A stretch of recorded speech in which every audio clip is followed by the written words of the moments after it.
로보스 인더스트리. 자, 이렇게 명품의 조건, 기능과 그 고성능에 대해서 이야기를 나눠봤는데 그 다음으로 역사를 탐구하려면 이걸 또 빼놓을 수가 없습니다. 바로 역사와 전통입니다. 명품의 두 번째 조건, 역사와 전통. 빠밤. 아니 근데 나 지금 놀란 게 이제 네. 우리 두 번째 온 거야? 네. 그 언제다 이거? 그러니까 그러게요. 저희가 시간을 앞에서 너무 많이 어. 쏟았기 때문에 후다다다다 뒤에 정보를 빠르게 전달해 드리도록 하겠습니다. 일단은 뭐 잠깐은 소비자를 속일 수는 있죠. 어떤 브랜드나 모두 다 이미지 마케팅이나 여러 가지를 통해서. 하지만 이 역사와 전통은 속일래야 속일 수가 없습니다. 그만큼 축적되어 오고 쌓아온 그 이미지 때문인데요.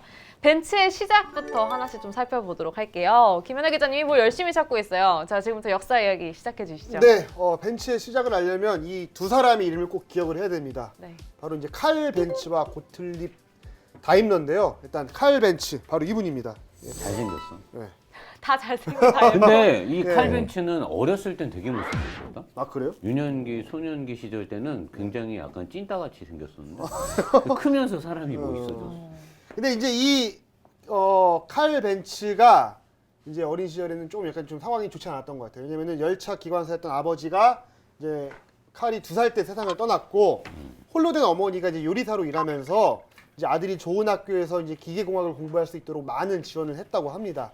1844년에 칼이 이제 태어난 곳이 교육, 교역, 가공 기술로 유명한 독일 바덴공국 수도인 칼스루에였는데요. 1864년에 칼스루에 공과대학을 이제 졸업한 뒤에 여러 이제 직업을 전전하다가 1878년 투스트로크 엔진 개발에 매달려서 2년 만에 이제 완성을 시켰거든요.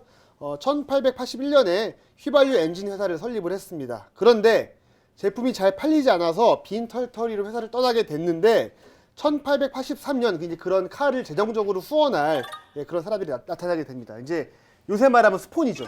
그리고 우리 노새끼에 정말 필요한 거죠. 예. 그리고 후원자. 칼도 그냥 여기서 실패했다면 이 벤츠를 못 만들었어요. 근데 누군가 이제 후원을 했기 때문에 벤츠가 탄생을 한 겁니다. 따뜻하네요. 네, 노새끼도 꼭 그렇게 됐으면 좋겠고. 네네. 예, 어쨌든 그렇게 됩니다. 예, 네. 예. 한 사람은 이제 막스 로즈, 또 한 사람은 프리드리히 에실링거입니다. 이제 그렇게 생긴 가스 모터 공장에서 만든 엔진이 잘 팔리면서 경제적으로 이제 안정이 된 칼은 연구에 몰두할 수가 있게 된 겁니다. 그럼 내가 이제 여기서 좀 보완을 해서 우리가 그동안 신당동, 뭐 신사동의 유명한 떡볶이집을 그동안 얘기하다가 오늘은 떡을 얘기하는데 네. 떡볶이의 원재료인 떡에 대한 이 벤츠가 지금 그런 회사인데 그러면 아주 압축된 너무나 스토리가 장황하기 때문에 뭐 130년이 넘는 회사니까 완전히 고압축을 시켜가지고 도대체 벤츠가 어떻게 메르세데스 벤츠라는 회사가 됐느냐를 제가 압축해서 금방 끝낼게요. 여기서 이제 우리가 계속 칼 벤츠를 얘기하는데 사실은 고틀립 다임러가 어떻게 보면 칼 벤츠보다 더 비중이 클 수도 있어요. 왜냐면 고틀립 다임러는 공대 출신에다가 또 자기가 이 스폰서가 빵빵했거든. 이 사람은 이 고틀립 다임러는 한 방에 그냥 회장님의 큰 손이 쑥 들어온 사람이기 때문에 바로 이분입니다. 고틀립 다임러는 1834년 독일 쉐른도르프에서 탄생을 하고 권총 뭐 제작 수련부터 해서 뭐 여러 가지 하고 프랑스로 건너가서 일도 하고 독일로 다시 돌아와서 폴리텍 스쿨 졸업을 하고 뭐 여러 가지 경력이 화려한데 벤츠의 역사에서 이제 가장 핵심적인 거는 1879년 12월 31일 날 최초의 이행정의 휘발유 엔진을 개발한 칼 벤츠.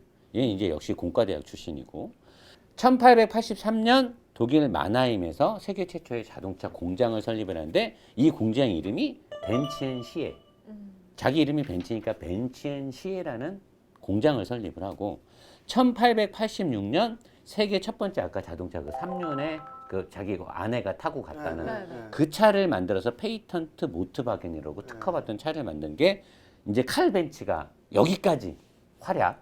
그다음에 이제 그 뒤에 이제 마이바하고 비렐림 마이바흐 그다음에 고틀립 다임러가 만나가지고 4인정 엔진 그거를 만든단 말이에요. 근데 그래서 얘네 둘이 1885년에 다임러 마이바흐 공동 개발을 해서 세계 최초의 사륜 마차.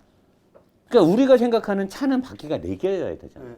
그렇게 따지면 원래는 이게 떡이죠. 진짜 떡인 거예요. 진짜 차가 되고 등록을 해야 되는데 아까 그거 봤잖아. 칼벤츠는 차를 만들었는데 운행을 못했어. 얘는 운행도 못하는 차를 특허를 건 거야. 얌스러운 거지.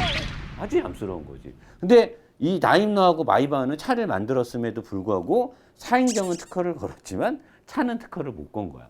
자, 그렇게 돼서 얘네가 자동차 공장을 설립을 하고 자동차 공장을 설립할 때 처음에는 이제 뭐 여러 주변에 투자자들이 있었는데 이 다임러라는 사람이 에밀 옐리네크라는 아까 내가 말했던 그 메르세데스의 아버지, 이 사람이 돈이 엄청나게 많았는데 이분이 돈이 많으니까 우리 그때 유럽에서 돈 많은 사람들은 다 레이싱카 사잖아. 시합 나가고. 그러니까 딱 자기가 보니까 사행정으로 엔진을 잘 만드네 얘네가. 그래서 얘네한테 와서 돈도 살짝 스폰해주고 차 만들려고 돈을 주면서 단 조건을 딱 거는 거. 대신에 차를 만들 때 차 이름을 내 딸 이름을 써라. 멜스데스라는 차 이름을 써라. 딸 이름이 멀스데스니까. 그래서 그렇게 메르세데스가 나오는 거야. 되게 이뻐 차도. 아 근데 너무 예쁘다. 자, 그렇게 가다가 1890년에 회사가 이제 경영난이 빠지고 다임러 모터 회사로 회사명을 바꾸고 약간 사업 안정기에 갔다가 다시 또 1차 세계대전이 끝나고 나서 독일의 전체적인 침체기, 프랑스, 영국으로부터의 경제 압박 이런 게 들어가면서 독일의 모든 그 제조 산업부터 해서 모든 이 기계공학 산업들이 다 이렇게 쫙 침체기니까 버틸 수가 없는, 다 M&A하고 합병하고 그러다 이때 이제 칼 벤츠와 다임러와 마이바흐가 만나게 돼. 근데 이게 역사에서 사람들이 그런 말을 해. 나한테 카톡으로도 어떤 분이 노사장님, 벤츠는 칼 벤츠랑 다임러는 만난 적도 없는데 왜 자꾸 사람들은 칼 벤츠랑 다임러가 차를 같이 개발했다 그러죠? 역사 속에 그 둘은 만난 적이 없어요. 막 그래. 이때는 만난 거지. 근데 이 사람이 원하는 건 그거지. 처음에 이 둘이 차를 같이 개발한 게, 사람들은 다임러 벤츠라는 말을 많이 쓰잖아요. 그러니까 다임러와 벤츠가 만나서 벤츠를 만들었다. 아닌 거지. 공동 개발이 벤츠는 아니죠. 벤츠대로, 다임러는 마이바흐랑 같이. 그러다가 1차 세계대전 끝나고 겁나 힘들었을 때 어쩔 수 없이 하죠. 왜냐면 서로 갖고 있는 특허를 피해서 차를 만드느니 특허를 합치는 게 나은 거야. 그래서 얘네가 합친 거고, 그래서 얘네가 특허 때문이라도 우리가 생각하는 떡의 원조가 되지 않았나. 특허를 많이 걸어. 떡의 원조는 쌀이잖아, 밀. 그렇죠. 이 특허를 얘네가 갖고 있었던 거야. 그래서 얘네가 좀 이렇게 하지 않았나. 이렇게 돼서 얘네 이름이 뭐야? 진짜로 메르세데스 벤츠 AG라는, 지금 우리가 아는 1926년에 우리가 아는 지금의 회사 이름이 1926년에 머세데스 벤츠 AG로 딱 명명된 거예요. 이게 벤츠의 탄생 배경이에요. 탄생 이름의 배경. 근데 이제 그래서 그 우리가 메르세데스 지금 얘기를 했잖아요. 네. 그런데 더 놀라운 사실은 네. 저는 메르세데스면 당연히 벤츠를 몰았을 줄 알았어요. 네. 그럼 뭘 탔나요? 무면허였대요. 평소에 면허를 안 땄다고 그럽니다. 그래서 뭐 운전을 못했대요. 바로 이분이거든요. 메르세데스. 돈이 많으니까 기사가 있으니까 하긴 면허가 뭐 필요 본인이 없고. 운전할 필요가 없겠죠. 아버지가 예. 돈이 천문학적으로 있었는데. 네, 그래서 이제 1929년 사망할 때까지 운전면을 따지 않았다고 하는데, 그리고 이제 우리가 그 벤츠 로고의 좀 변천사에 대한 이야기를 좀 해봐야 될 것 같아요. 제일 재밌어요 로고 얘기. 네, 이제 다임러의 아들들이 메르세데스에 맞는 이제 로고를 고민하다가 우리가 아는 그 이제 그 3포인트 별 네. 이렇게 등장을 하게 됐는데, 폴 다임러와 아돌프 다임러가 1909년에 삼각별 엠블럼을 이제 도입을 했습니다.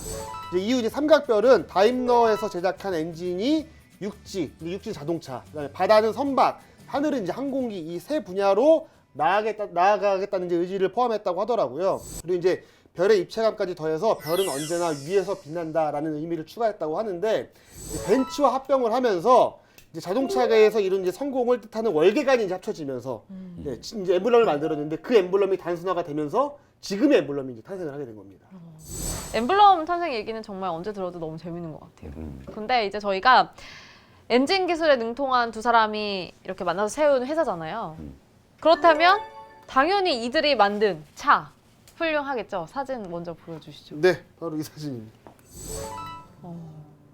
네, 이 차가 1928년, 네. 28년에 출시가 된 메르세데스 벤츠 SSK. SSK고 최고 출력 250마력의 이제 직렬 6기통을 이제 쓰기 시작했고요. 7.1리터, 어마어마하죠. 7.1리터 슈퍼 차저 엔진의 4단 변속기. 최고 시속 190km. 와, 1928년 190km 달릴 길이나 있었는지 모르겠어요. 벤틀리 뺨치네요. 그 당시에 나왔던 거 벤틀리 7.0 그거 뺨치는 거. 그리고 29년에 고급형 르르브르크 고급형이 또 나왔어요. 이때부터 벤츠의 고급형의 이미지가 생기지 않았나 싶은데요. 르르브르크는 13일 동안 2만 킬로를 연속해서 달리면서도 고장내지 않았다 하는 걸로 내구성을 인정받은 모델입니다. 그 다음에 1936년에 디젤 엔진을 장착한 메르세데스 벤츠 260D가 나옵니다. 와 이거 진짜 멋있다. 와. 260D. 260D가 나왔는데 개발 기간만 3년이 걸렸고요. 4기통의 2550cc의 엔진을 장착했고요. 가솔린 엔진의 자동차에 비해서 무겁고 속도는 느렸지만은 연비가 확실히 적게 들고 오래 달릴 수 있다는 장점 때문에 아쉽지만 택시로 많이 쓰였다. 이거를 택시로 타고 다닌다고요 이거를? 예, 이걸 택시로 많이 써가지고 그때 1940년도에만 2,000여 대를 만들어서 했대요. 택시를 타고 다니고 싶어질 것 같아요. 그쵸. 차가 되게 너무 좋아서. 시끄러웠어요. 진짜. 아니 근데 저는 1940년대에 이런 고급차를 택시로 탔다는 그런 시장이 있었다는 게 너무 웃겨.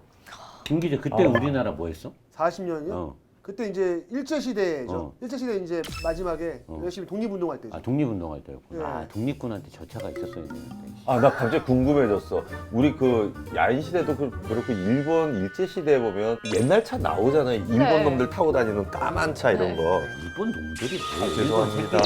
외노. 저도 갑자기 외구들. 야인시대 새끼들이 갑자기 타고 다니던 그때가 생각나서 아 맞다 나 그때 일본역이었지. 그걸로 많은 사랑을 받지 않으셨습니까? 그러게요. 그때 나온 차 뭐예요 그게?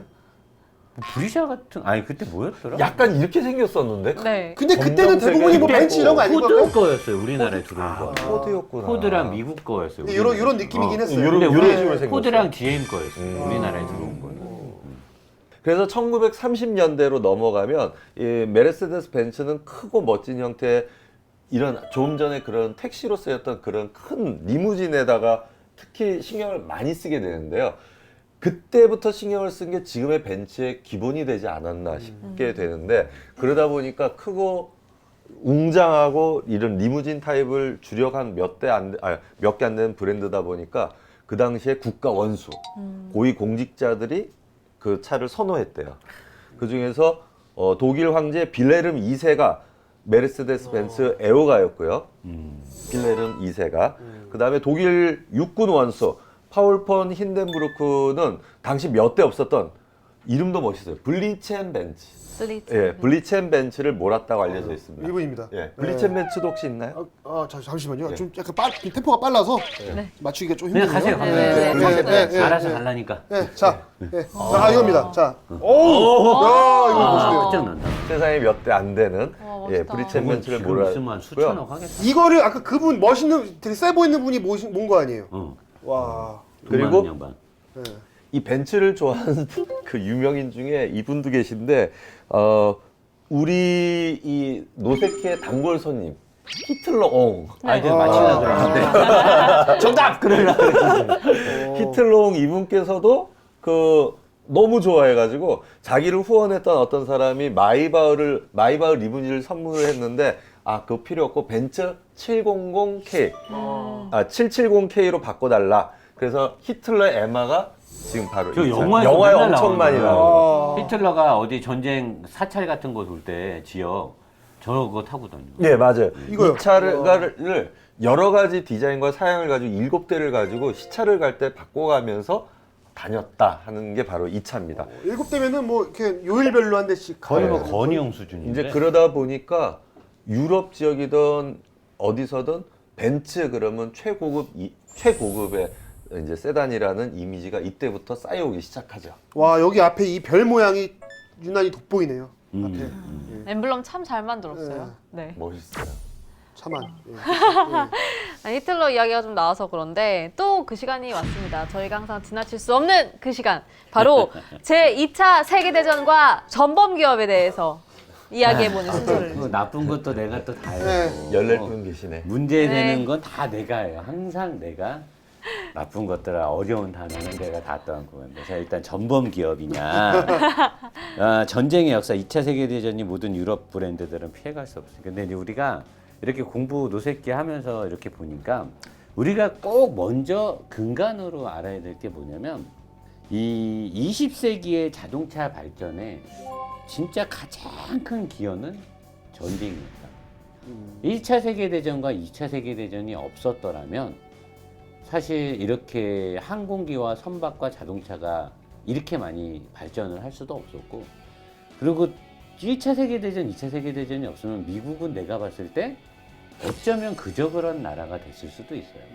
내가 이거를 공부하면 공부할수록 자료를 보면 볼수록 1, 2차 세계대전의 최고 수혜자가 미국이에요. 내가 지금 이 역사를 말하면 오늘 처음으로 우리가 노새끼를 8회차까지 가면서 항상 전범을 하면 독일을 아작냈잖아요. 네. 일본, 독일, 히틀러 막 이렇게 했는데 요 내가 전범의 뒷부분에 가면 흑역사가 나와요. 우리가 몰랐던 비하인드 역사가 나오거든요. 자, 일단 독일의 대다수 기업과 마찬가지 BMW, 폭스바겐, 포르쉐 마찬가지로 벤츠도 전범, 히틀러, 나치당에 엄청난 수혜를 받고 오더를 받고 엄청난 이 공조를 하는데 다른 회사하고 얘네는 차원이 달라요.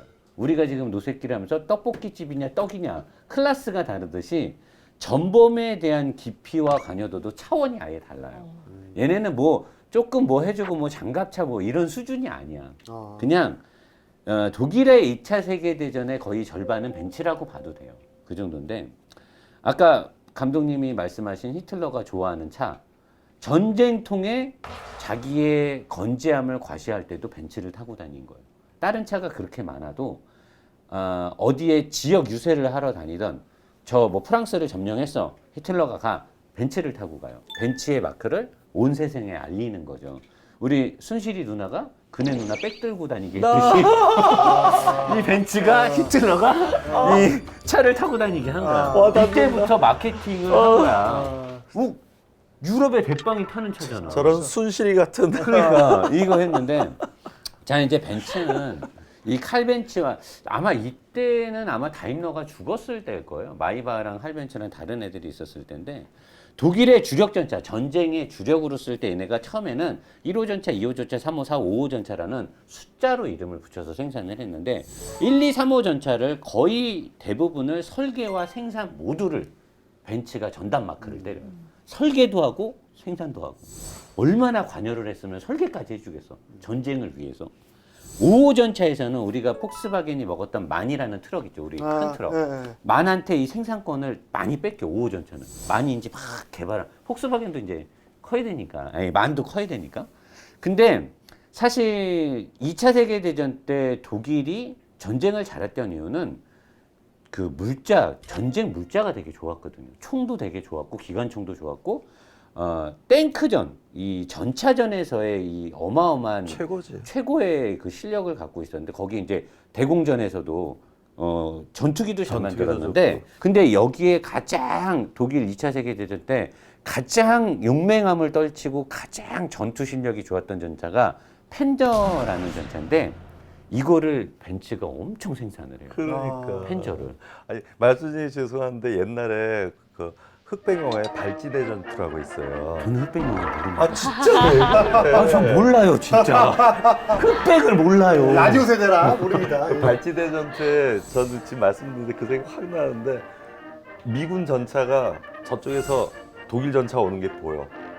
숨어 있었어. 쟤 죽었어 그러고는 관역 땅서 빵 쏘니까 독일 전차가 덜덜덜 가는데 깡 소리가 난다. 응? 버튼이 포탄 쫙 돌아가요. 미국에 큰일 났다 하고 도망가는데 그 영화가 그 펜저나 티거나 둘 중에 하나인데 이걸 잡기 위해서 발찌대전투 영화가 고랑에 미국 모든 전차가 고랑에 이렇게 서요. 고랑을 다 파가지고 이렇게 숨어. 그래서 그 독일 전차가 이렇게 넘어올 때 이 밑바닥이 약했대. 밑바닥에 탈출구가 있대요. 위가 사고가 나면은 밑으로 열고 나오는 탈출구가 약해서 이 배가 보일 때 바닥을 쏘기 위해서 쫙 깔아서 역전한다는 내용의 영화인데 그 생각이 나서 말 끊어 죄송해요. 아니, 괜찮아. 맞아. 그 정도로 전차가 너무 셌는데. 튼튼한 거야. 너무 튼튼해. 그리고 나서 이 펜저 전차가 일반적인 우리가 생각하는 탱크, 그 포탑이 이렇게 돌아가는 건데 이 이후에 이 벤츠가 얼마만큼 기여를 하냐면 돌격을 하기 위해서. 왜냐면 독일은 그때 침공을 하는 거잖아요. 방어가 아니잖아. 돌격을 하려면 그때 감독님이 비틀 얘기할 때 엔진을 뒤로 놓고 앞에다 모래주머니를 두면 기관총을 맞아요. 그래서 얘네가 생각을 한 게 돌격에 어울리는 전차를 개발을 해요. 그 전차 이름이 야크로 펜저예요. 야크로 펜저. 그래서 포탑이 없고 앞에가 이렇게 가파르게 돼서 포만 딱 나가죠. 포탑이 안 움직여. 나 만들어봤어 그 프라모델로. 룸멜 뭔지 알아, 전차. 네, 뭔지 그건데 몰라. 맞아, 맞아. 그거를 야크로 펜저라고 하는데 얘가 이 앞에서 한 너댓 대가 오면은 답이 없어요. 아. 뭘 쏴도 얘네는 무너지지가 않아. 맞아. 그래서 맞아. 이 롬멜 장군이 러시아를 침공할 때 이 야크로 펜저를 수백 대를 앞에다 깔고 쫙 들어가는 영화도 있어요. 그 정도인데 이 야크로 펜저도 주도적으로 벤츠가 제작 후에 생산 납품을 해서 그냥 전범 그 러시아. 자체네요, 얘네는. 전범 얘는 클래스가 달라. 얘네는 클래스가 일반 기업하고 아예 달라. 그 다음에 지형 전차도 그렇고 여기까지만 한 게 아니라 지금 우리가 이제 그 밀덕들, 밀리터리를 좋아하는 사람들이 아는 마우스 전차, 200 이런 전차인데 이게 만약에 전장에 투입됐으면 게임 끝났어요. 근데 이게 전장에 투입이 못 된 이유는 너무나 크고 너무나 무섭고 근데 그래서 일반 자동차나 탱크 엔진으로는 이 전차가 가동이 불가능해요. 그래서 소형 선박의 엔진을 벤츠가 또 개조를 해서 여기다 넣어.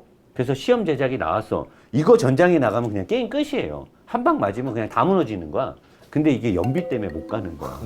너무나 큰 엔진이 들어가니까 기름 때문에. 그래서 이게 전장에 투입이 안 돼요. 이게 진짜 천만다행인 거고 내가 여기서 선박 엔진을 얘기하는 게 뭐야? 얘네가 탱크만 만든 게 아니야. 배, 전함, 다 엔진들 다 얘네가 아까 삼각별. 김대리가 뭐라고 했어? 네. 배 엔진이랑 비행기 엔진 네, 만든다고 네, 했잖아. 그게 전투기 엔진하고 다 얘네가 만드는. 그래서 이때 롤스로이스라는 회사도 원래 엔진으로 유명하고 뭐 몇 개 회사들인데 대부분은 보면 얘네들이 2차 세계대전 때 전투기하고 선박하고 군용 차량에 뭔가를 개발을 해서 돈을 그러니까 기술 개발이 올라가는데 이 기술 개발도 돈 없으면 기술 개발 못 하잖아요. 그럼 그 돈 어디서 났어? 전쟁하면 무조건 다 돈 받고 파는 거잖아요. 그러니까 이 전쟁이 없었으면 내연기관은 이렇게 발전을 할 수가 없어요. 이 전쟁 때문에 개발을 해서 개발됐다라는 건 아름다운 그 얘기고 전쟁 때문에 돈이 흘러 들어간 거예요. 전쟁 통해 승전 국가가 뭐 돈 뭐 물건 팔아서 벌고 다 뺏는 거 아니에요. 침공해갖고 금이고 뭐고 다 뺏는 거 아니야.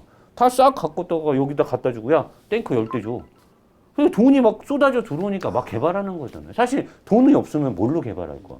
철은 어디서 살 거냐고. 다 뺏어다가 갖다 주니까 그래서 독일이 이런 것들을 잘 만드는 거죠, 선생님. 이게 우리가 떡볶이를 만들려면 쌀로 만들잖아요. 근데 얘네들은 그거를 정부미로 만들었네요. 정부미도 그렇고 아예 쌀을 농사를 져버린 거예요. 땅을 다 그냥. 스케일이 다르네요. 그래서 이제 우리가 근데 얘네가 폭스바겐이나 BMW에 비해서 조금 사람들한테 욕을 덜 먹어요. 이렇게 많이 했는데. 그러게. 그잖아. 왜냐면 우리 뭐 폭스바겐 포르쉐 뭐 나쁜 새끼 막 그러냐. 근데 벤츠 이 새끼 나쁜 새끼 안 그래. 왜? 벤츠 박물관에도 한 2번 가봤는데 벤츠 박물관이 엄청 커요. 보통 규모가 아니거든. 직원이 700명인가 그럴 거예요. 박물관에 근무하는 직원이. 근데 얘네는 전쟁관이 따로 있어요.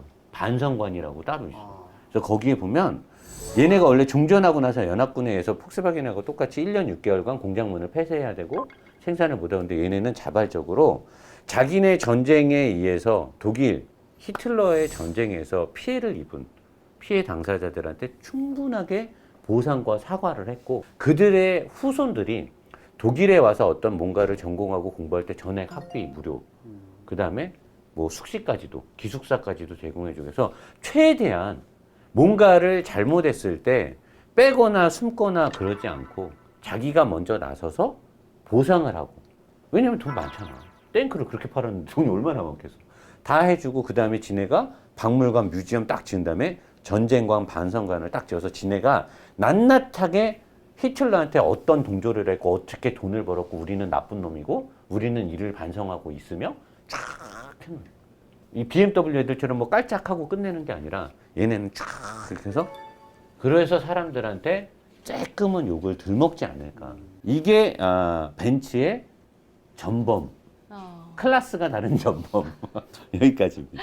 네, 부사장님께서 전쟁에 대한 이야기를 이렇게 쭉 훑어주셨는데 저는 이제 종전 이후의 벤츠를 좀 간략히 살펴드리면 1946년에 자동차 생산이 다시 재개가 되잖아요. 그러면서 1947년에 메르세데스 벤츠 170V를 생산을 했다고 해요. 그게 바로 또 역사 속에 있는 차고요. 1954년에는 또 마냥 다 명작은 아니었고요. 불후의 명작도 있습니다. 바로 그 차가 메르세데스 벤츠 300SL을 또 출시를 했거든요. 네. 사진 한번 보도록 이 차인데 하겠습니다. 이 차가 전에 노사장께서 그런 얘기를 했죠. 병신도 병신문이다라고 했는데 네. 그 차입니다. 그죠? 맞죠 이거? 네, 300SL. 예, 그리고 지금 벤츠에서도 SL 라인인데 거기에 시초가 되는 거죠. 여기서 300SL은 스포트 라이트라는 뜻이고 300은 3000cc, 3000리터, 3000리터 실린더의 경주용 차를 베이스로 만들었어요. 경주용 차를 베이스로 1952년에 개발을 해서 그해 6월에 르망 24시에 나가가지고 출전해서 1, 2등을 다 휩쓸어 버려요. 나가자마자. 그 이후에 브루클링하고 멕시코의 카레라 판 아메리카나 시합에 나와서도 또 우승을 해요. 얘가 우승을 하면서 그해 최고의 명차로 떠오르기 시작하는데 얘가 별명이 그 위도우 메이커라고 과부 제조기라는 별명이 있었대요. 그게 그 말씀이에요. 시합 중에 사고 나면 드라이버가 죽는 거예요, 자꾸. 그래서 드라이버가 많이 죽었다 해서 이제 그런 별명도 가지고 있었고요. 특이하게 말씀드리고 싶은 거는 거링도어. 왜 거링도어를 했을까가 시발점이 되는 게 얘예요. 얘가 거링도어의 시발차예요. 시발카예요. 또 시발스럽네. 그 이유를 보니까 씨발 문짝을. 무게를 이제 레이스카는 무게와의 싸움이거든요. 그러니까 무게를 줄이려고 했는데 무게를 줄이려면 쇳덩이가 적어야 무게가 줄잖아요. 네. 근데 무게는 줄이면서 자동차의 강성, 자동차 달릴 때 이렇게 비틀어지거든요. 그런 강성, 비틀림도 잡아줘야 되고 이 자동차도 튼튼해야 되니까 이 옆에 바디에 아까 말씀하신 일체형, 요즘 이렇게 3등분으로 계산한다는데 그 당시에는 이 일체형이 튼튼해야 되는 거야. 튼튼하고 차고는 눌러야 되고 납작해야지 공기 저항을 받으니까. 그러니까 누르다 보니까 어떻게 돼요? 문짝이 높아져. 이 밑이 강철 프레임이 지나가는 거예요. 프레임이 튼튼해야 되니까. 그 문짝이 자꾸 높아지다 보니까 문을 기존 문으로 달 수가 없어. 그래서 위에다가 경칩을 달아가지고 열게 된 게 거링도의 시초가 됐다. 필요는 발견의 어머니다. 네, 이제 이렇게 돼서 거링도가 이제 개발되었다는 이제 후문이 있고요. 그리고 이때 아까 말씀하신 벤츠의 시발, 양산차 최초의 직분사 방식을 얘가 써요.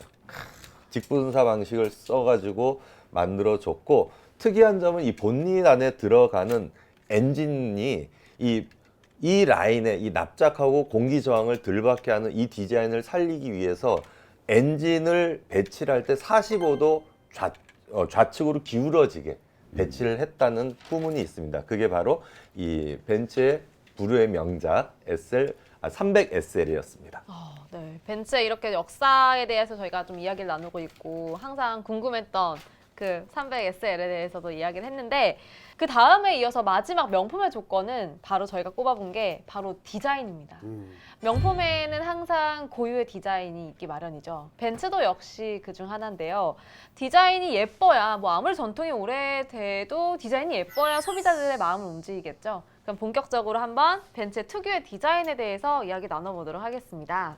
지금 벤츠 얘기를 하다가 이런 생각을 하게 됐어요. 벤츠 디자인을 막 찾다 보니까 벤츠 디자인이 그렇게 왜 명품에 칭해지는지 거기에 대해서 잠깐 말씀을 드리려고 그래요.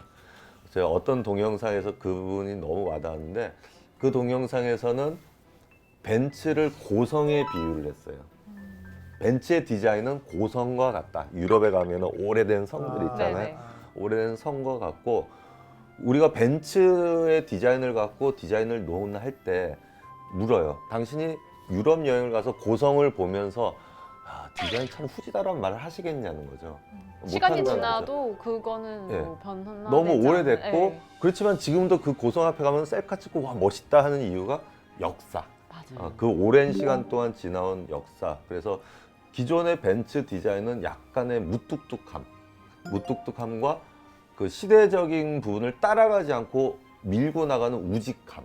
그게 디자인의 모토로 가지고 오던 시절이 있어요. 그게 벤츠의 고성과 같은 철학이었는데 그러다 보니까 이렇게 표현하니까 와닿더라고요. 그분이 그렇게 얘기하셨는데 고성에서에 있는 사람들이 즐길 만한 스포츠가 뭔지 연상을 해보면 폴로나 골프. 고성에 있는 사람이 축구를 할 거다? 조금 안 맞는 거죠. 노동자의 스포츠죠, 뭔가. 예. 그래서 축구나 하키나 이런 쪽은 내가 몸으로 막 뭔가를 해야 되고 고성에 있는 사람들은 어떤 기구를 이용해. 말이라는 기구를 이용한다거나 골프 채를 친다거나 넓은 잔디 막 이렇게 연상이 되는데 그 고성 큰 정원에 서 있는 차가 벤츠다가 벤츠가 추구하는 디자인이라는 거죠. 그래서 디자인도 고집스러웠고 시대를 안 따라가고 니네들이 따라와. 우리는 우리가 갈 길을 갈 거야. 이제 하던 게 디자인의 벤츠 디자인의 큰 축이었는데 최근에는 그게 많이 바뀌었어요. 많이 바뀌어가지고 너무 그쪽으로 가다 보니까 너무 올드한 느낌이 나는 거죠. 올드한 느낌이 나가지고 자동차의 내부 전체가 이제 인테리어도 많이 바뀌게 되거든요. 인터넷에서요. 방금 감독님이 말씀하신 유럽의 성문화 이렇게 있어서 나는 유럽의 성문화 그래서 굉장히 기대를 하고 들어갔거든요. 설마 근데 그 고성이 나오더라고요. 아까 우리 딜샵을 얘기해야 되는데 도샵 이렇게 아니 나는 하는 그래서 아니 이 유럽의 아저씨가 아까 제목이 떡 얘기를 유튜브에 하더니 정말 유튜브의 이 제목에 아저씨가 여자가 이렇게 약간 왜- 야시시한 옷을 입고 그 고성 그 담벼락에 서서 유럽의 성문화라고 제목이 딱 있는 거야. 그래서 나는 무조건 클릭하고 들어갔지. 그랬더니 고성 가격들이 나와 있더라고. 뭐 이거는 뭐 140억, 뭐 저거는 뭐 200억 막 이런 거. 저도 이미 들어가 봐서 응. 들어간 창은 이렇게 빨간색으로 글씨가 바뀌잖아요. 저는 그게 다 변해 있습니다. 아, 그 성문화 말씀하시는 거죠 지금. 근데 감독님이 양쪽 사이에 샌드위치처럼 껴가지고 네. 어쩔 줄 몰라지네요. 제가 화장실 갔다 찍어도 될까? 저희가 BMW 때 얘기했듯이 콧구멍, 그 키드니그를 이야기했었잖아요. 자동차마다 고유의 그 디자인이 있는 것 같은데 벤츠는 그 고유의 디자인을 좀 고수하면서도 어쨌든 조금씩 시대에 따라 좀 변화되는 양상을 보이고 있어요. 이런 변화된 디자인에 대해서도 좀 이야기 나눠보겠습니다. 그렇죠. 아까 말씀드렸던 그 큰 축, 고성과 같은 그 철학을 가진 축은 변하지 않고 지금도 오고 있는데 네. 그 변차사를 간단하게 설명을 드릴게요. 그 기하학적인 성과 면에 대한 단아한 이미지, 네. 그 튼튼하고 거함, S클래스 막 이런 이미지는 계속 가지고 오고 있었고요. 1980년대 초에 W124라는 모델 이후에 그 특징이 쭉 이어지면서 90년대 후반에 등장한 타원형 헤드램프, E클래스, E클래스에 눈알 이렇게 두 개 돼 있었던 이후에는 살짝 우아한 감성으로 돌아섰어요. 그전에는 굉장히 이렇게 웅장하고 좀 위화감을 주는 디자인이었거든요. 그게 아마 히틀러한테 영향을 받았나? 그 차를 타면 뭔가 파워가 있어 보이고 그 사회 지휘자급들 뭔가 장군님 차. 장군, 사령관급의 이미지에서 E클래스부터는 살짝 보급형 그다음에 약간 사모님 차. 여자들도 탈 네. 수 있는 사모님 예, 차. 그런 차로 슬슬 변하면서 이제 그게 S클래스에도 접목이 되면서 98년형 W220에서는 S클래스도 살짝 곡선화와 중량감이 어우러져가지고 곡선 부드러운 이미지를 갖기 시작을 해요. 그리고 W21 뒤로 갈수록 그 높아지는 곡선형 캐릭터 라인도 가지게 되고 그때부터 S클래스 특유의 이 휠 사이드, 휠 아치 디자인이 조금 이렇게 풍만해져요. 그래서 차가 더 이렇게 두툼해지면서 사이즈가 더 볼륨감이 있어지는 그런 디자인으로 바뀌기 시작합니다. 근데 현재의 222는 뒤로 갈수록 낮아지는 드로핑 라인을 가지고 있고요. 그런 내려왔던 디자인이 S클래스, E클래스, C클래스를 다 차별화해서 뒀었는데 언제부터인가 S클래스와 C클래스, E클래스가 비슷하게 디자인을 같이 가고 있어요. 그래서 요즘 디자이너들이 혹평을 하는 거는 세대 다 똑같다. 암만 형제라고 하지만 너무 똑같다. 정면에서 멀리서 봤을 땐 저게 S클래스인가 E클래스인가는 옆에 와서 사이즈를 봐야 안다. 이제 그렇게 얘기를 할 정도고요. 요즘은 헤드램프에 들어가는 아까 주간 데일라이트, 주간등에 광선의 그 선 개수를 가지고 표현한다고 하네요. 한번 보여주시죠. 저 못 찾았어요. 아니 그 참. 막 나가는 이거 거야 헤드램프? 이제 막 나가는 거야. 아니 그러니까 잘하신 예. 이제 헤드램프에 보면은 세 줄이 들어가 있으면 S 클래스 이렇게 한 두 줄, 줄이면 예. 뭐 C, 두 줄이면 예, E 두 줄이면 이렇게. E 클래스, 한 줄이면 C 클래스 이런 식으로 해서 표현을 한다고 하는데 이렇게 통합형 디자인을 가는 게 저는 제 생각에는 그렇게 생각을 해요. 이제 디자인 아까 얘기하던 부분인데 너무 나이 많은 이미지, 너무 올드한 이미지에 얽매여온 벤츠가 조금 젊은화 쪽으로 가려고 하지 않았나.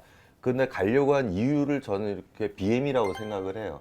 BMW가 그 5 시리즈, 3 시리즈에 대한 영역을 너무 잡고 가고 있었거든요.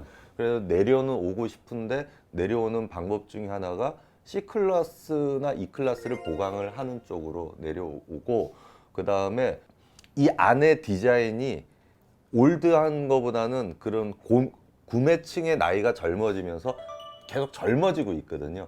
그러면서 디자인이 지금 변해가고 있다. 그렇게 이해하시면 될 것 같습니다. 자, 그렇다면 벤츠 디자이너 중에 이 사람의 이름은 역사에 대해서 꼭 알고 가야 한다면 어떤 사람의 이름을 좀 언급할 수 있을까요?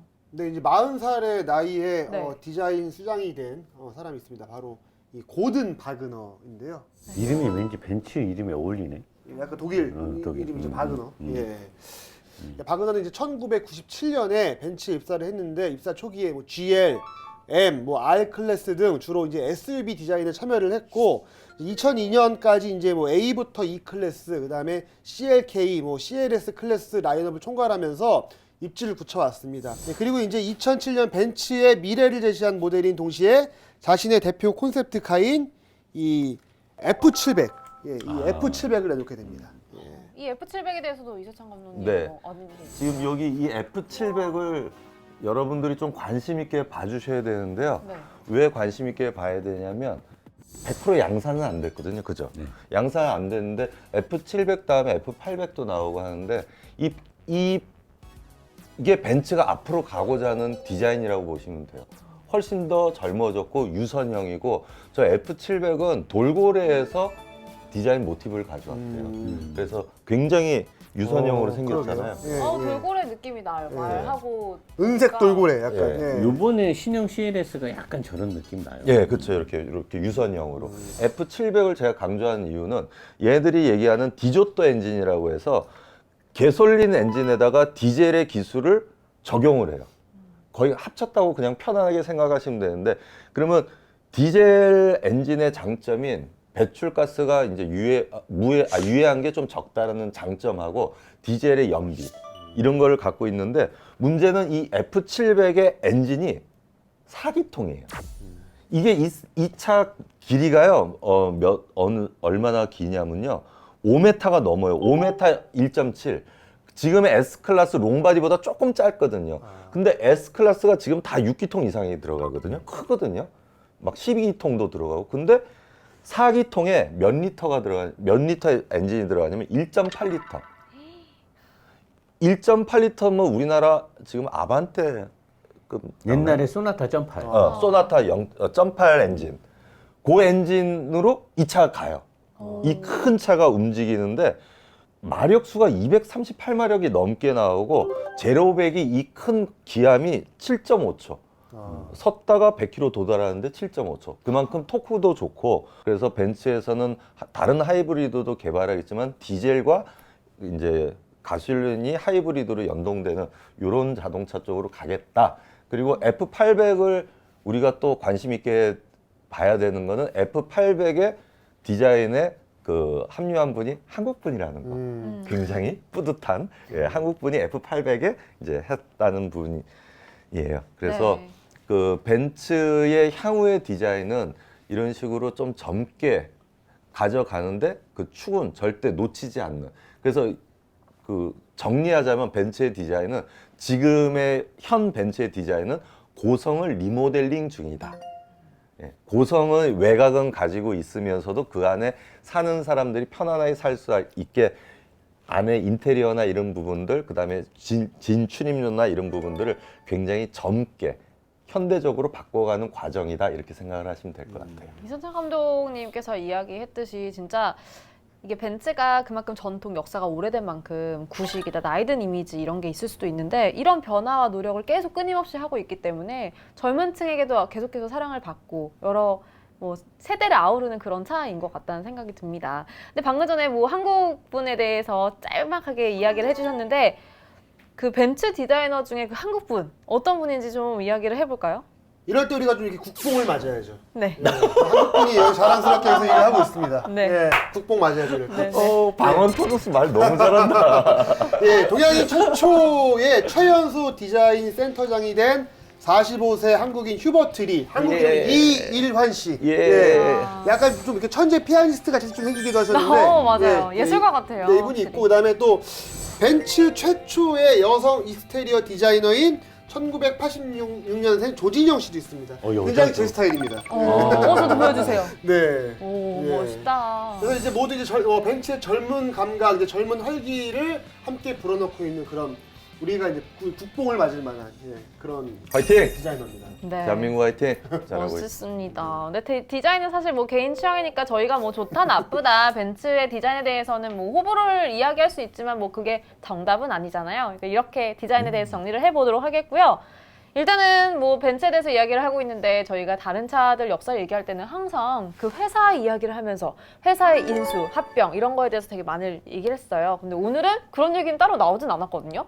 과거에 90년대 이제 미국의 크라이슬러를 인수했다가 크라이슬러도 거의 폭망하고 네. 벤츠도 천문학적인 손해를 봐요. 근데 그때는 벤츠가 돈이 좀 있었을 때 그때 크라이슬러가 그렇게 뭐 망하는 회사는 아닌데 내가 그때 그랬잖아요. 모든 제조사는 미국 시장이 되게 중요하다.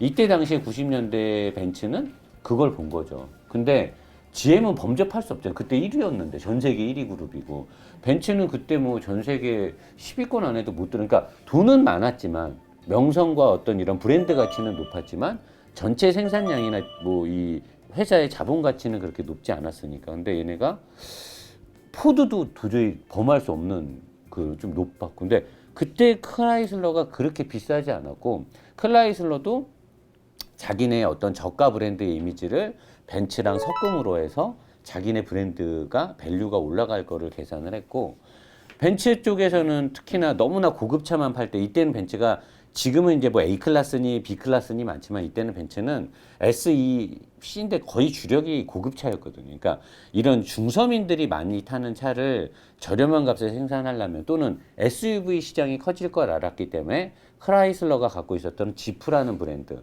다찌라는 브랜드가 갖고 있었던 트럭, 픽업 트럭.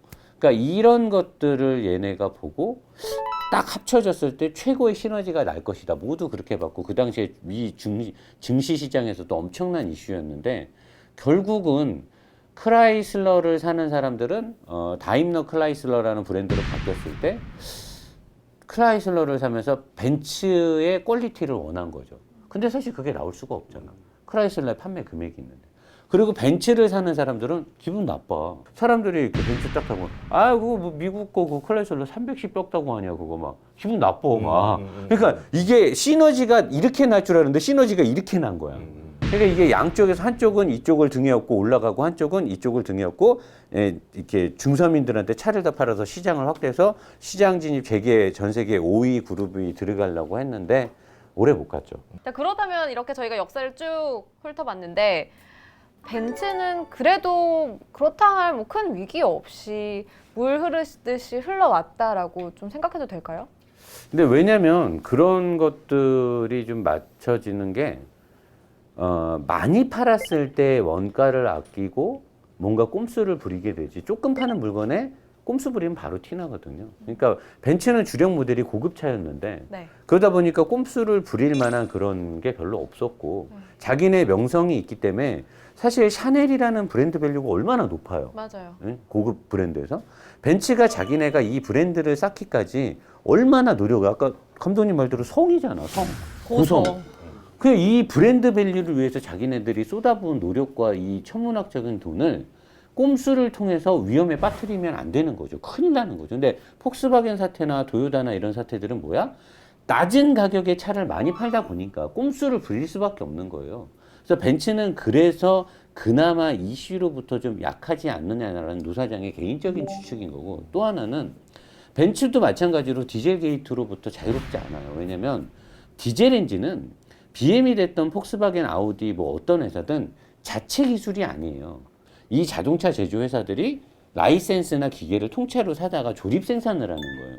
디젤을 자체 생산하는 게 아니고. 그러니까 디젤의 고압축 직분사 시스템 자체가 모든 제조 회사들의 자기네 기술이 아니에요. 커먼레일이라는 회사로부터 사다 쓰는 거란 말이에요. 그러면 그거를 사다 쓰는 회사들이 대부분 다 벤츠, BM, 아우디, 폭스바겐, 현대 다 대부분 똑같이 2000cc든 3000cc든 얘네들이 내는 마력과 이산화탄소 배출량이 희한하리만치 거의 똑같아요. 모든 제조 회사들이 2000cc 디젤이면 다 160마력부터 190 몇 마력 사이예요. 그 다음에 이산화탄소 배출량도 비슷하고. 그랬다는 건 기술이 다 똑같다는 거예요. 기술이 다르면 마력과 토크가 달라야 되거든요. 근데 어떤 회사는 배출가스에 걸려, 질소산화물에 걸려, 자꾸 정지를 당해. 근데 왜 벤츠는 왜 안 걸려? 내가 그러잖아요. 현대자동차도 전수조사 해야 된다. 똑같은 기술인데. 근데 벤츠는 내가 봤을 때 조금 저기 했던 게 판매량이 적었기 때문에 하자보수 발생의 빈도가 좀 적을 뿐이지 똑같을 거고, 우리나라에서 국토부나 뭐 건교부에서 지금 뭐 BMW 때리고 폭스바겐 때리고 아우디 때리고 포르쉐 때리고 다 때렸잖아요. 벤츠도 지금 때리기 시작했거든요. 그래서 내년에 2019년에 과연 이건 노 사장의 그냥 개인 억측이라고 봐도 돼요. 과연 현대자동차와 벤츠가 이런 이슈로부터 자유로울 수 있을까? 내가 만약에 공정하게 이런 것들을 전수조사하는 기관이라면 나는 사실 공정하게 전수조사를 할 것 같아요. 나는. 그래서 2019년에 올해의 통계치를 보고 얘네가 돈을 얼마 벌었나를 일단 봐야지. 왜냐면 세금을 뜯을 거니까. 보고 공격이 들어가지 않을까. 적을 알고 나를 알아야 되니까 얘네의 매출 신장도를 보고 아마 기관에서 하지 않을까라고 조심스럽게 억측을 부려봅니다. 네. 그렇다면 뭐 아직까지는 그렇게 이렇다 할 큰 위기는 없었지만 또 앞으로의 뭐 우리는 미래를 보는 프로그램은 아니니까 일단 미래는 또 나중에 저희가 천천히 살펴보도록 하겠습니다. 많은 사람들이 인정하는 이 명품 제조사 벤츠. 오늘 저희가 역사를 쭉 훑어봤는데 역시 명품은 역사가 오래되고 길잖아요. 고성처럼. 그동안 달려오시느라 고생하셨습니다. 오늘 정말 고생했다는 말씀을 먼저 드리고, 벤츠 편에서 질문이 전편 대비 자그마치 50%가 올랐습니다. 정말 많은 질문들이 이번에 쏟아져 나왔는데 그럼 몇 개나 되는 거야? 50%로? 잠깐 몇 개인가요? 2개였는데 3개로 늘어난 거죠? 질문이 2개인데 3개가 된 거야? 150개의 질문이, 질문이? 쏟아져 나왔습니다. 야, 맞네. 그만큼 감사합니다. 많은 사람들이 사랑하는 벤츠가 아닌 노제키인 걸로. 네. 노제키에 대한 사랑이라고 생각을 하겠습니다. 자, 그렇다면 지금부터 저희가 질문을 좀 하나씩 뽑아서 해결해보는 시간을 갖도록 할게요. 그 전에 오늘 어떤 선물이 준비되어 있는지 노 사장님 설명해 주시죠.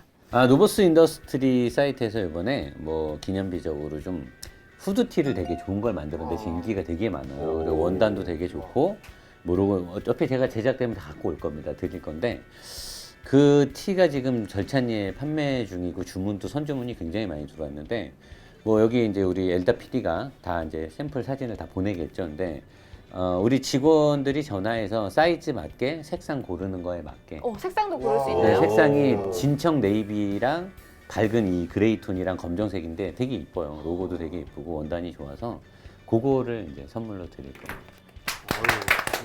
겨울에는 역시 후드티죠.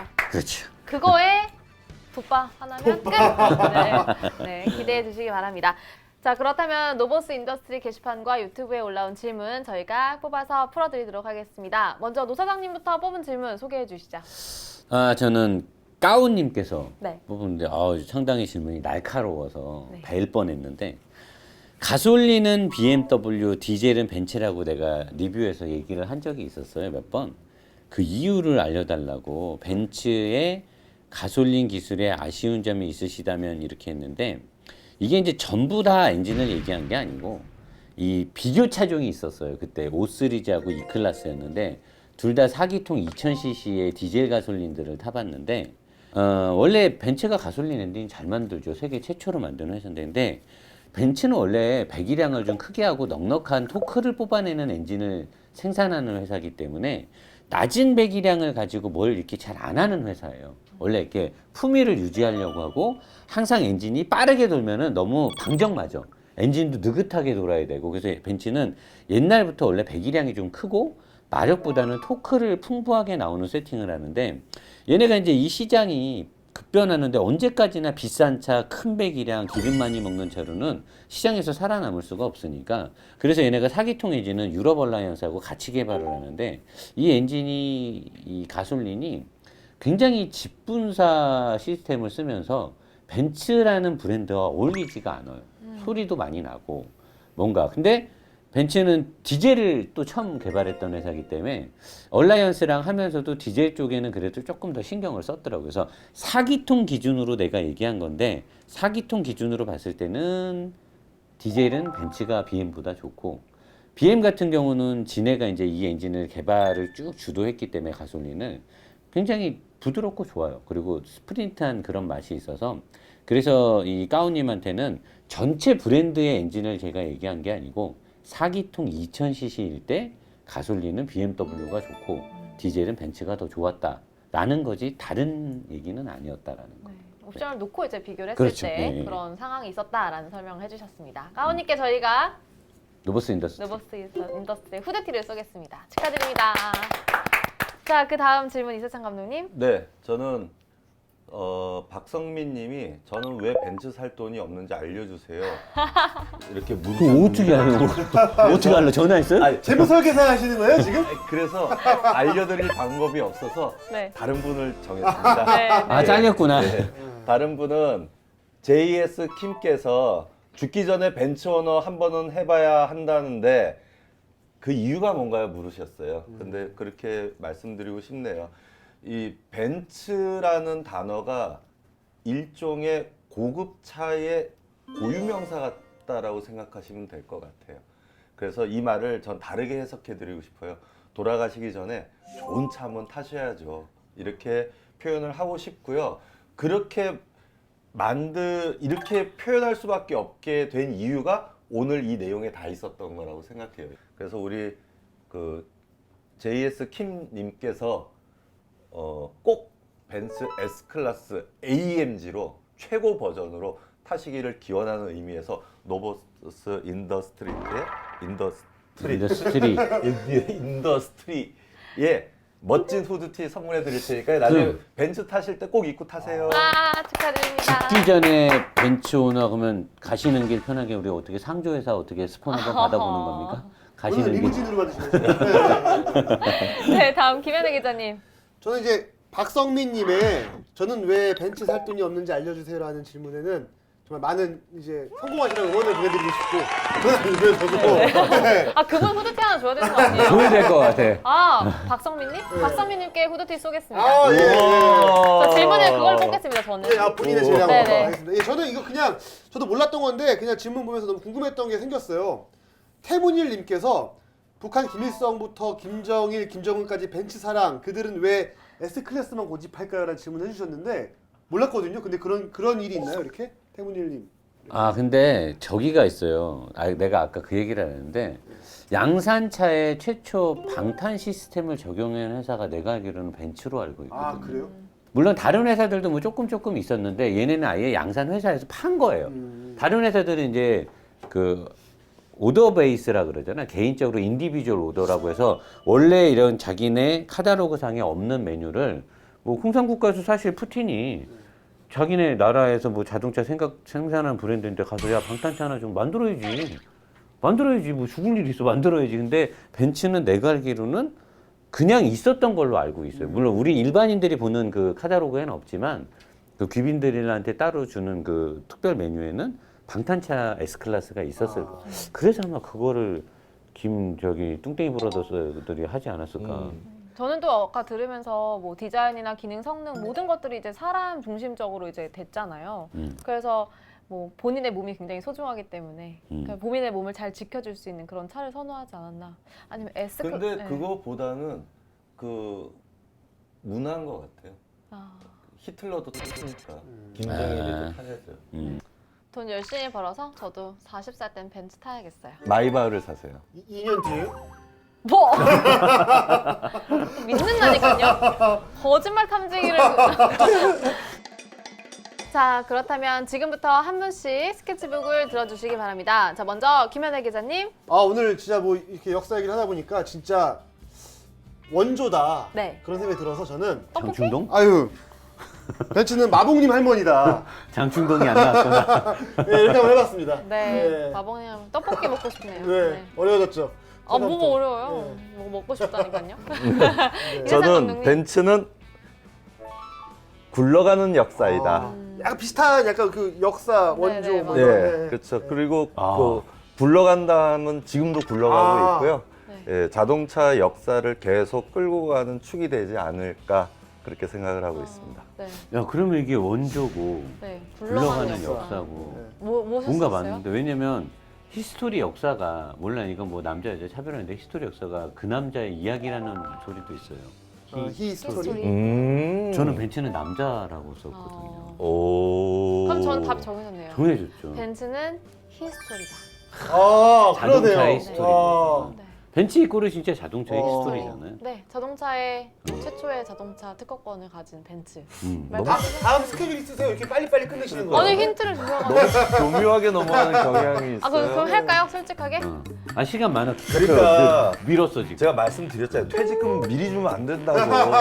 네, 마봉님 할머니의 떡볶이집이 정말 굴러가는 역사인데요. 결국 아들이 물려받았습니다. 네, 네 그렇게 하면 되겠죠? 딸이 물려받지 않고 아들이 네, 물려받았구나. 사장은 지금 아들이 하고 있다는 거. 네. 네, 가보셨죠? 네.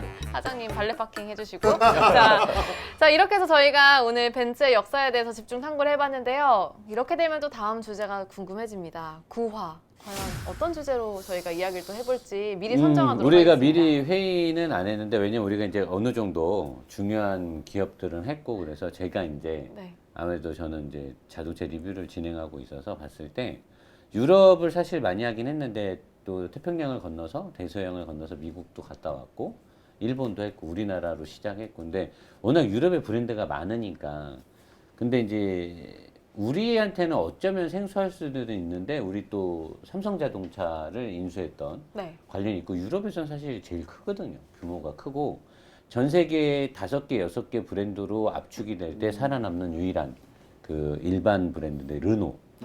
르노의 역사도 사실 아까 벤츠의 디젤 엔진이든 뭐든 프랑스에 다 가져갔잖아요.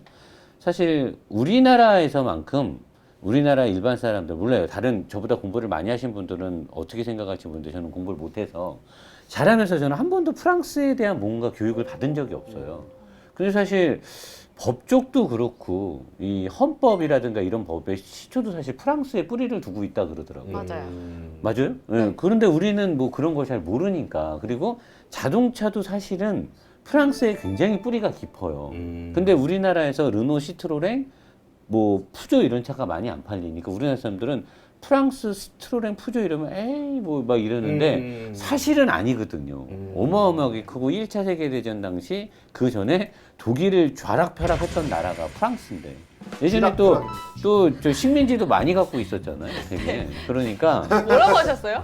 쥐락펴락인데 좌락펴락이라고 하셔가지고 아, 좌쪽으로 할 수 있죠. 좌락 우락 그러니까 좌락 보세요. 돋바도 나왔는데 지금. 그래서 네. 르노를 한번 사실 재미없을 수도 있는데 재밌을 거예요. 왜냐면 우리가 모르는 신세계가 열릴 거예요. 르노. 그러면 우리 르노 할 때 네. 의상 컨셉? 의상을 뭔지 알죠? 네네. 마틸다. 네. 마틸다요? 레옹은 누가요? 그럼 제가 화분을 들고 올게요. 화분을 들고 하겠습니다. 그럼 난 우유. 여기에 레옹. 레옹. 예. 아무튼 르노. 아니면은 뭐 다 의상 컨셉을 약간 프렌치 스타일로. 프렌치로. 네.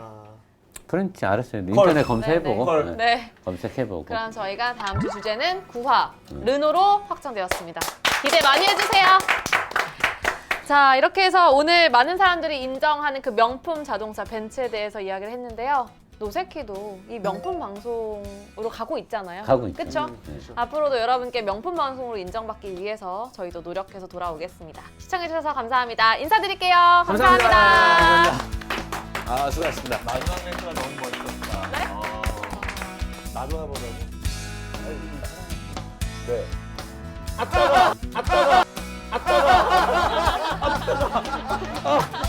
이거 아니에요. 이거 방송나보다 죽어.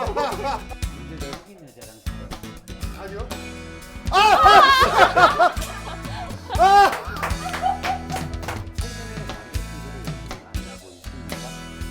아니요. 참았네. 어떻게 참는 거야? 야, 그걸 와, 이분은 옛날에 태어났으면 고문사 이겨내실 분 아니에요? 진짜. 유관순 결사. 와.